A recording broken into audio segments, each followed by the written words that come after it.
With the people behind him, the Chief Minister goes confidently and in good faith to Baling in Kedah, accompanied by Singapore's Chief Minister, Mr. David Marshall, and Dato Sir Cheng Tan, to meet Ching Peng, Secretary General of the Malayan Communist Party and Malaya's public enemy #1.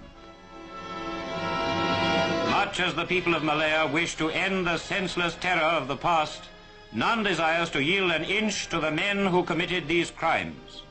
They have complete confidence in their elected leader in his efforts to bring peace to Malaya.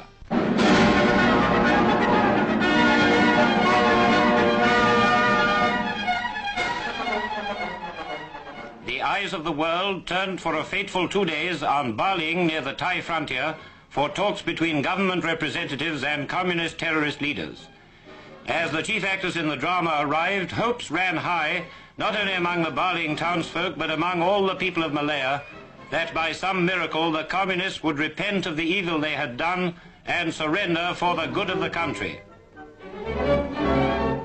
The whole town flocks to the school, which has been prepared as the conference room to watch the chief ministers arrive. Tunku Abdul Rahman and Mr. David Marshall are as one in their attitude to communism, supported by Sir Cheng Tan.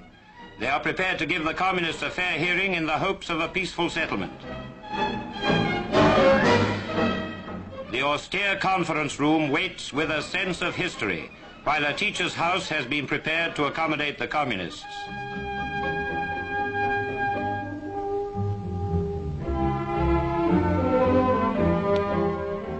There is little ceremony in the arrival of the communist delegates. 2 ordinary police trucks with hard benches picked them up at the jungle edge and brought them into Baling.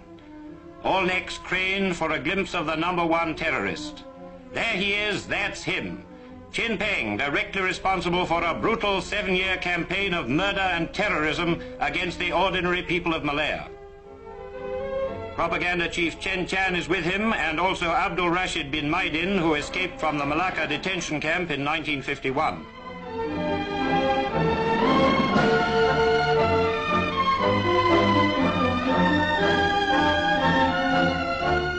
Nearly 100 pressmen and photographers wait expectantly as the talks are about to begin. The government delegation is confident, as well they might be, led by elected chief ministers with every right to speak with authority on behalf of the Malayan people.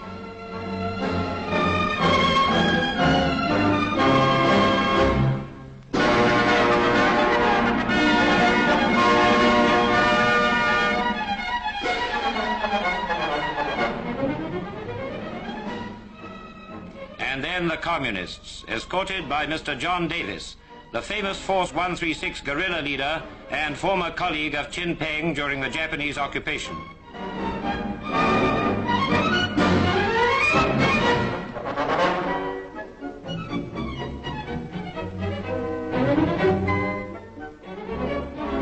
However starved his rank and file may be, it's obvious that the boss has been living well in his Siamese hideout. The communists' first demand, as expected, was for recognition of the Malayan Communist Party.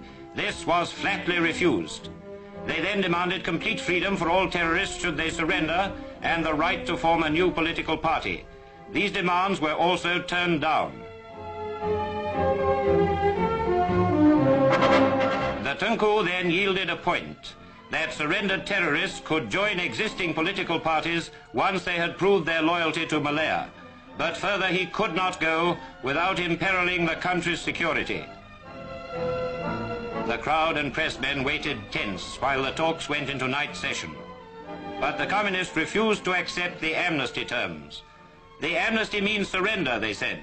We will not accept surrender at any time. We will carry on the struggle to the last man. Thus proving beyond dispute that in their lust for power, they have no care or feeling for the ordinary people who long for the end of terrorism.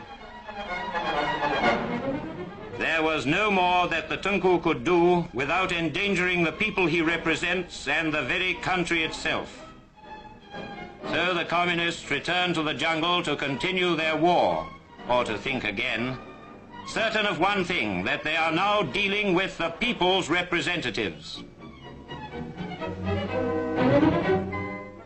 Meanwhile, the chief ministers give the press a full account of what happened, freely answering all their questions. The Tunku declined to call the unsatisfactory outcome a breakdown. He is confident that the communists are so anxious to end the war that they will be ready for further talks when he returns from London.